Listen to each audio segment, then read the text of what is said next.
بسم الله الرحمن الرحيم الحمد لله رب العالمين والعاقبة للمتقين والصلاة والسلام على خير خلقه محمد وعلى آله وأصحابه أجمعين. Бүткүл аламды жараткан кудрети күчтүү Аллах Таалага чексиз мактоолор болсун. Сүйүктүү пайгамбарыбыз Мухаммад саллаллаху алейхи ва салламга салам жана салаваттар болсун. Анын үй бүлөсүнө, сахабаларына, кыямат күнгө чейин келе турган ар бир инсанга, пендеге Аллах Тааланын салам дуасы берекеси болсун.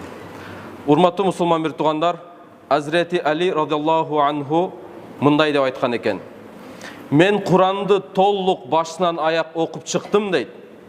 Мына ушул аяттан дағы көбірек үміт бере тұрған аят көрбөдім дейді.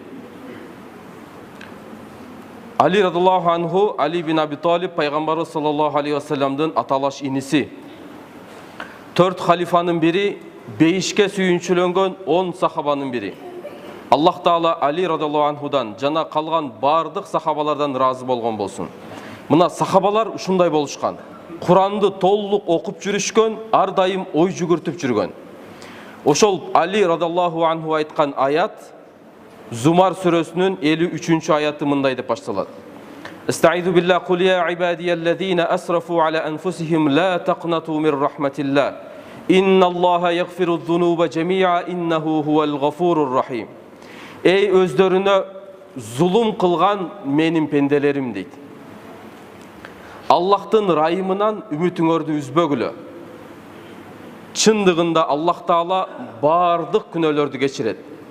Чындыгында ал кечиримдүү, боорукер зат деген аят. Бул аятта ой жүгүртө турган болсок, 3 нерсе камтылган. Мына бүгүнкү хутбада ушул 3 нерсени буйруса түшүнүп, ушул нерсеге амал кылып өтө турган болсок, биз үчүн бул дүйнөдө ийгиликти жашап өтүүгө, Аллах Тааланын ыраазычылыгына жетүүгө ушул өзү эле жетиштүү болот. Чындыгында урматтуу мусулман бир туугандар, Куран аяттары бизге ой жүгүрткөнгө түшүрүлгөн. Ой жүгүртүп ойлонуш үчүн түшүрүлгөн. Аллах субханаху ва таала башка бир аятта мындай деп айтат: "Китабун анзалнаху илейка мубаракун лияддаббару аятихи ва лиятазаккара улул албаб." Биз сага түшүргөн китеп өтө берекелүү дейт. Биз сага түшүргөн китеп өтө берекелүү. Неге түшүргөн? Ошону айтып жатат, акыл ээлери дейт, ой жүгүртүп, ошол нерседен эскерме алыш үчүн дейт. Мына урматтуу мусулман бир туугандар, Курандын негизги түшкөн максаты биз ичиндеги нерсени ойлонуп, ошондон өзүбүзгө эскерме алыш үчүн түшүрүлгөн экен. Албетте Куранды жөн эле тилават кылсак деле сооп. Албетте Куранды окуп маркумдарга багыштасак сообу тиет, алдагы пайда. Бирок ушул менен эле чектелип калган албетте туура эмес. Себеби Курандын негизги түшкөн максаты биз ошонун ичиндеги жазылган Аллах Тааланын бизге айткан буйруктар, өкүмдөрүнө ой жүгүртүп, ошондон бир эскерме алып, Аллах Таалага жакындаш үчүн түшүрүлгөн. Мына бүгүнкү күндө азыр ой жүгүртө турган аят мына ушул Али радиллаху анху, Hazreti Ali эң үмүт берүүчү аят деп айтканга ой жүгүртөбүз. Бул аятта айткандай эле 3 нерсе камтылган. Эң биринчиси сүйүнүч бар. Экинчиси Аллах Тааладан келген буйрук бар, үчүнчүсү коркунуч бар. Сүйүнүч эмне деп башталат? Аллах Таала бул аяттарда менин пенделерим деп кайрылып жатат. Кимге кайрылып жатат? Өз жанына зулум кылган адамдарга менин пенделерим деп айтып жатат. Елестетиңиз, мусриф деген аятта айтылып жаткан мусриф чектен ашкан күнөөкөр деген сөз. Музнип деген жөнөкөй күнөөкөр, бирок мусриф деген чектен ашкан күнөөкөр. Чоң, кичине бардык күнөөлөрдү кылган, эртели кеч күнөөлөрдү кылган, Аллах Тааланын буйруктарына тоң моюндук кылган, эч бир буйругун аткарбаган ушундай деңгээлдеги күнөөкөр адамга дагы Аллах Таала менин пенделерим деп кайрылып жатат. Менин пенделерим деп кайрылып не деп айтып жатат? La taqnatu min rahmatillah. Аллахтын райымынан, Аллахтын жакшылыгынан үмүтүңөрдү үзбөгүлө дейт. Болду, күнөө кылдың. Болду, чектен чыктың, бар кет деп Аллах Таала кууп салган жок. Балким Аллах Таала өтө мээримдүү, райымдуу, боорукер зат. Үмүтүңөрдү үзбөгүлө, Аллах Тааланын мээриминен үмүтүңөрдү үзбөгүлө деп чакырып жатат. Бул эң негизги сүйүнүчтөрдүн бири. Эмнеге үмүтсүз болобуз? Аллах субханаху ва таала башка бир аятта мындай деп айтат: "Валлаху юриду айятуба алейкум." Аллах Таала силерди күнөөңөрдү кечирүүнү каалайт дейт. Элестетиңиз. Аллах Таала ненің каалаганын билгиңиз келсе, мына ушул аятта ачык айтып жатат. Аллах Таала күнөөңөрдү кечирүүнү каалайт дейт. Аллах Таала биздин күнөөбүздү кечирүүнү каалайт экен. Эмнеге үмүтсүз болобуз?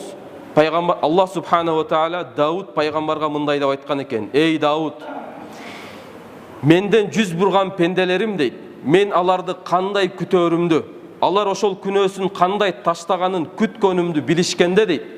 Мага болгон махаббаттын, мага болгон сүйүүнүн аркасынан жүрөктөрү жарылып өлүп калышмак дейт. Я Дауд, хадихи ирадати бил мудбирина анни фа кайфа бил мукбилина алей. Эй Дауд, менден жүз бургандарга ушундай мамиле кылам, мага жүз алгандарга кандай мамиле кыламын дейт да. Аллаху акбар. Өтө улуу сөздөр. Бул окуяны имам Газали рахматуллахи алейхи Ихя улумуддинде риваят кылат. Эмнеге үмүтсүз болобуз? Пайгамбар саллаллаху алейхи ва саллям мындай деп айткан: Инна лит-таубати бабан арду ма байна мисра'ihi ма байна al-mashriqi wal-maghrib la yughlaqu hatta tatlu'a ash-shamsu min maghribiha. Тобонун дагы бир эшиги бар экен. Тоба кабыл боло турган тобонун эшиги бар экен. Ошол эшиктин кеңдигин дейт Пайгамбар саллаллаху алейхи ва саллям айтат, ошол эшиктин кеңдиги чыгыш менен батыштын кеңдигиндей дейт. Башка бир риваятта эшиктин ошол тоба кабыл боло турган эшиктин кеңдиги 70 жылдык сапар жол менен узактагыдай узак жол дейт. Элестетиңиз, канчалык күнөө кылсак дагы, канчалык чоң күнөө болсо дагы, бирок Аллах Таала тобону кабыл кылат экен. Тобонун эшиги мына ушунчалык кең ачылып турат, ла юглакал, эч качан жабылбайт. Ар дайым ачык, эртели күн, кеч бардык учурда ачык. Жаш, картаң бардыгына ачылып турат. Качан жабылат дейт? Күн батыштан чыкканга чейин ачык бойдон турат дейт. Батыштан чыкканда гана тоболордун бардыгы кабыл болбой жабылып калат. Мына үмүтсүзгө кабылбастан Аллах Таалага ар дайым тоба кылсак болот. Мына бул сүйүнүч, негизги сүйүнүчтөрдүн бири. Дагы бир сүйүнүчтөрдүн бири Аллах субханаху ва таала ушул аяттардын аркасынан айтып жатат: Инналлаха ягфиру зунуба жамиа. Чындыгында Аллах Таала бардык күнөөлөрдү кечирет дейт. Аллах Таала бардык күнөөлөрдү кечирет. Эч кандай үмүтсүздөнбөгүлө, Аллах Таала бардык күнөөлөрдү кечирет. Бул аятта инна деген сөз менен башталат. Инна дегени ушул сүйлөмдүн маңызын дагы да бекемдейт. Чындыгында, албетте, сөзсүз түрдө Аллах Таала бардык күнөөлөрдү кечирет дейт.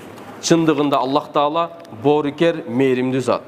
Шайтан бизди кээ бир учурларда, көпчүлүк учурларда адам баласы күнөө кылган учурда үмүтсүздөндүрүп, анан азгырып кетет экен. Болду, күнөө кылдың, ушунча жаман ишти кылдың, ушунча убактың өттү, ушунча өмүрүң өттү, канча деген бош күндөр өттү, эми болду, күнөөңдү уланта бер, эми кайтканга аркага жол жок деп үмүтсүздүккө кабылдырып отуруп, анан азгырып кетет. Ошол шайтандын тузагына түшүп калбаш үчүн Аллах Таала айтып жатат: эч кандай үмүтсүздөнбөгүлө. Бардык күнөөлөрдү Аллах Таала кечирет. Аллах Таала кечирбей турган күнөө жок. Аллах Таала бардыгын кечирет. Бул аяттардагы экинчи айтыла турган буйрук сүйүнүч бергенден кийин Аллах субханаху ва таала бизге күнөөңөрдөн тобо кылсаңар болот, Аллах Таала бардык күнөөлөрдү кечирет деп айткандан кийин мындай деген буйрук берип жатат: ва анибу иля роббикум ва аслиму лах. Эгеңерге кайткыла, жана ага моюн сунгула дейт. Эгеңерге кайткыла дегени тоба кылып кайткыла, жана ага моюн сунгуна дейт. Канчалык күнөө кылып алыстасак да, биз эгер тоба кылып Аллахка кайта турган болсок, Аллах Таала баарын кечирет. Пайгамбар саллаллаху алейхи ва саллям айткан: ар бир адам ката кемчилик кетирет. Бардык адам күнөөкөр. Бирок ошол ката кетирген, күнөө кылган адамдардын жакшысы дейт, тоба кылгандар дейт. Мусулмандардын арасынан жакшысы деген жок. Ошол ката кетиргендердин дагы жакшысы бар экен. Бардык ката кетирет. Бирок ошол ката кетиргендердин арасынан жакшылары бул тоба кылып Аллага кайткандар дейт. Мына тоба кылып Аллага кайтканыбыз ва анибу иля роббикум ва аслиму лах, Аллах Таалага кайткыла жана баш ийгиле, моюн сунгула деген буйруктун максаты мына ушул. Кийинки аяттарда дагы бир мындай буйрук берип атат: ваттабиу ахсана ма унзила илейкум мир роббикум. Силердин эгеңер тараптан түшүрүлгөн эң жакшы болгон нерсени ээрчигиле дейт. Бул Кур'ан-ы Карим. Биз эгебиз тараптан бизге түшүрүлгөн эң жакшы неамат, эң жакшы нерсе бул Кур'ан. Мына ушул Кур'анды ээрчигиле дейт. Кур'анды ээрчишибиз керек. Кур'анды бизге Пайгамбар саллаллаху алейхи ва саллям өз сөзүндө, жүрүм турумунда, адеп ахлагында 23 жыл бою сөзү менен, амалы менен көрсөтүп, түшүндүрүп кеткен. Демек, пайгамбарыбыздын сүннөтүн дагы ээрчишибиз керек. Ошого пайгамбар саллаллаху алейхи ва саллям мындай деп айткан: өмүрүнүн акырында айтылган сөз: мен өзүмдөн кийин силерге эки нерсени таштап кетем дейт. Эгер ушул эки нерсени кармансаңар, силер эч качан адашпайсыңар дейт. Эч качан адашпайсыңар дейт. Ал эмне десе, китабуллахи ва суннати, Аллах Тааланын китеби жана менин сүннөтүм дейт. Эгерде биз Куранды, пайгамбар саллаллаху алейхи ва саллямдын сүннөтүн кармана турган болсок, эч качан адашпайбыз. Ваттабиу ахсана ма унзила илейкум мир раббикум, силердин эгеңер тараптан түшүрүлгөн эң жакшы нерсени ээрчигиле деген мына ушул Куран сүннөт ээрчишибиз керек. Бул аяттагы айтылган үчүнчү нерсе бул коркунуч. Эгерде үстүндөгү айтылгандай тооба кылып Аллахка кайтпасак, Куран сүннөттүн негизине ээрчип жашабасак, анда кыямат күнү ушул абалда барып кала турган болсок, өкүнүч сөздөр айтылат. Ошол кандай деген өкүнүч сөздөр экендигин Аллах субхана ва таала Куранда айтат: "Ан тaqula nafsun ya hasrata ala ma farrattu fi jambillah wa in kuntu la minas sakhirin." Кыямат күнү ушундай деп өкүнүп калат дейт. Аллахтын өкүмдөрүн каршы чыгып, Аллахтын өкүмдөрүнө каршы чыгып, тоң моюн болгондугума жана шылдыңдаган адамдардын катарында болгондугума өкүнөм деп айтып кала турган күн келет экен. Мусулмандарды, ислам динин, негиз эле динди шылдыңдагандардын катарында болуп калыпмын. Аллахка тоң моюн кылгандардын адамдардын катарында болуп калыпмын деп өкүнө турган күн келет. Ау тaqula law anna Allah hadani lakuntu minal muttaqin. Дагы өкүнө турган сөз ушул болот экен: эгер Аллах Таала мага хидаят туура жол бергенде, анда мен эң такыба адам болор элем. Дагы өкүнө турган сөзү: ау taqula hina taral azaba law anna li karratan fa akuna minal muhsinin. Эй аттиң, мага бул дүйнөгө кайтууга бир эле замат мүмкүнчүлүк болгондо, мен бул дүйнөдө жалаң гана жакшылык кыла турган адамдардын катарында болор элем деп өкүнөт экен. Бул дүйнөдө жалаң жакшылык кылып жүргөн адамдардын катарында мен болор элем деп өкүнөт экен. Бул дагы Аллах Тааланын буйругун, үстүндөгү айткан Аллах Тааланын буйругун аткарбагандар кыямат күнү барганда өкүнө турган сөздөр ушундай болот. Ушундай деген өкүнүч сөздөрдү Аллах Таала Куранда айткан. Бирок Аллах Тааланын алдына баргандан кийин эч бир өкүнүүнүн пайдасы жок. Ал күнү канчалык өкүнсөк дагы пайдасы жок. Бирок Аллах Таала ушул аяттардын аркасында айтат: "Бала кад жаатка аяти факаззабта биха вастакбарта кунта минал кафирин." Андай эмес, сага биздин аяттарыбыз жеткен. Сен алардан текеберленип койгонсуң. Аларды жалганга чыгарып, капыр болгон адамдардын катарында болгонсуң деп ага айтылат. Аллах Таала баарыбызды адашкандан, өкүнүп калуудан сактасын. Аллах субхана ва таала бул аятта эң биринчи орунда коркутуу менен баштаган жок. Албетте бизге сүйүнүч кабар айтты. Үмүтүңөрдү үзбөгүлө деди. Андан кийин кайсы жолду карманыш керек аны дагы түшүндүрүп айтты. Аллах Таалага кайткыла, тооба кылгыла, баш ийгиле. Жана эмнени ээрчиш керек дегенде Аллах Тааланын китеби, пайгамбардын сүннөтүн ээрчигиле деп жолду көрсөттү. Бирок андай кылбай турган болсоңор, анда өкүнүп каласыңар дейт. А өкүнгөндүн кыямат күнү эч бир пайдасы жок. Бул дүйнөдө албетте өкүнүчтүн пайдасы бар.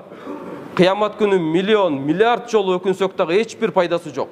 Ар түрлүү сөздөр айтылат, эч биринин пайдасы жок, бирок бул дүйнөдө пайдасы бар. Бул дүйнөдө пайгамбар саллаллаху алейхи ва саллям Ибн Мажада келген сахih хадисте мындай деп айтат: "Ан-надаму тауба." Өкүнүү дагы бул тооба дейт. Өкүнүү дагы тооба. Жаман иш кылдык, күнөө иш кылдык. Ошол нерсеге өкүнсөк, бул дагы тообанын бир түрү. Аллах субхана ва таала бул тообаны кабыл кылат. Бирок кыямат күнү эч бир өкүнүчтүн пайдасы жок. Бул дүйнөдө кылган жаман иштерге өкүнүш керек. Бош кетирген убакыттарга өкүнүш керек. Тоң моюп болуп жүргөн күндөргө өкүнүш керек. Аллах Таала ал өкүнүүнүн аркасынан биздин тообабызды кабыл кылат. Аллах Таалага кайтып тооба кылсак, Аллах Таала бардык күнөөлөрдү кечирет. Оңой эле. Динибиз өтө жеңил, ад-дини юсрун, дин өтө жеңил. Буйруктар өтө жеңил, эч кандай оорчулук туудурбайт.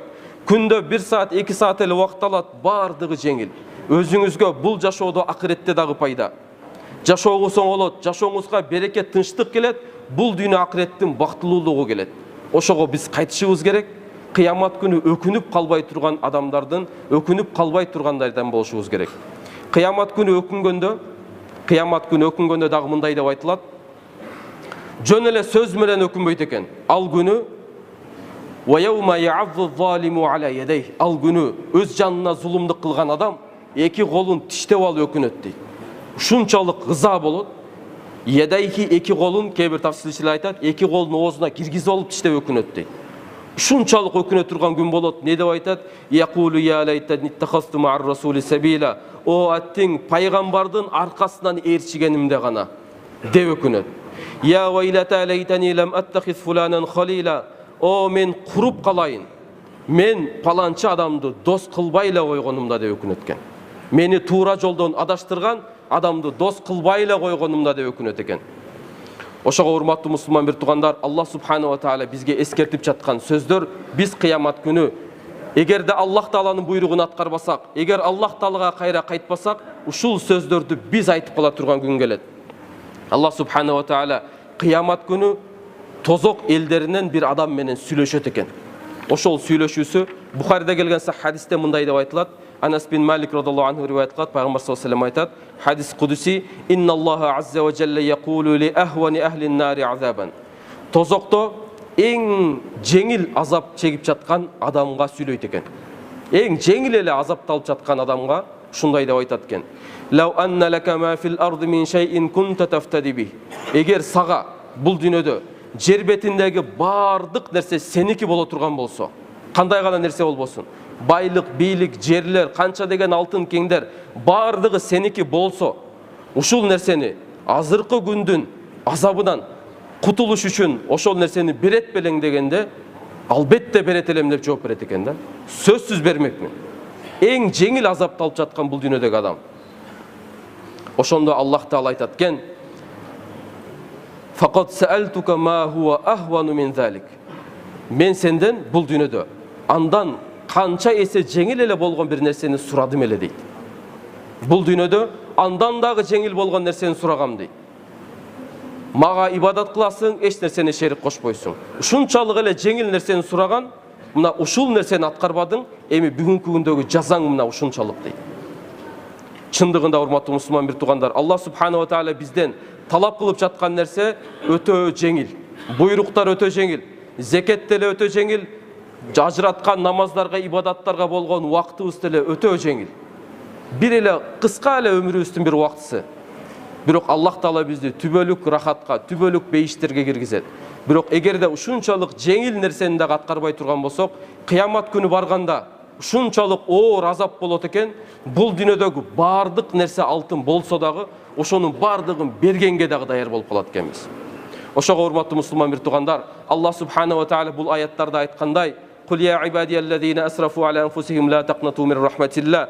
Эй өз жанына зулум кылган пенделер, эч качан Аллахтын райымынан, жакшылыгынан үмүтүңөрдү үзбөгүлө дейт. Эч качан үмүтсүздөнбөйлү. Албетте ар бир учурда Аллах таалага кайта турган учур бар. Аллах таалага тооба кылсак, бардык күнөөнү кечирет. Аллах таала өтө кечиримдүү, ырайымдуу зат. Аллах тааланын бизге түшүргөн китебине жиберген пайгамбарын эле ээрчий турган болсок, биз эч качан адашпайбыз. Кыямат күнү барганда Аллах субханаху ва тааланын эң жакшы көргөн пайгамбарлар, шейиттер, салихиндер менен бирге болуу насип болот. Ва саллаллаху таала аля хайри халқихи Мухаммади ва аля алихи ва сахбихи ажмаин би рахматика я архамар рахим.